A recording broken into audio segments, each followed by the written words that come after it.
সুপ্রভাত বন্ধুরা। ওম সাইরাম। তোমরা সবাই খুব ভালো থেকো। সব সময় আমি ঈশ্বরের কাছে এটাই কামনা করি। আজ খুব ভালো বুঝতে পেরেছি বন্ধুরা যে মানুষের মন জয় করা সব থেকে কঠিন কাজ, তবে সেটা কখনো জয় করা সম্ভবও নয়।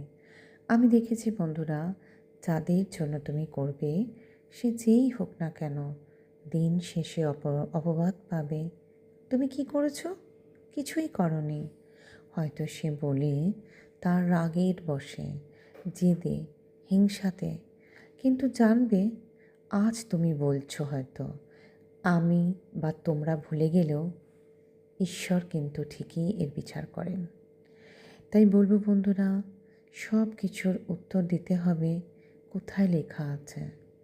সময়ের উপর ছেড়ে দাও, দেখবে তুমি ঠিক পথে থাকলে সবই অপেক্ষায় থাক। অনেক সময় আমরা কষ্ট পাই আর বলি আর পারছি না।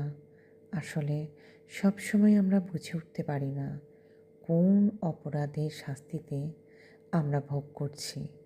তাই বলবো বন্ধুরা, আমরা নিজেরা যদি নিজেদের ভালো রাখতে পারি তাহলে অন্যকে কষ্ট দেওয়া, চোখের জল ফেলা, মিথ্যা কথা বলে ফাঁসানো একজন কিন্তু সাক্ষী থাকছে, যার কাছে তুমি ঠিক না ভুল, আর শাস্তিটাও ঠিক ততটাই।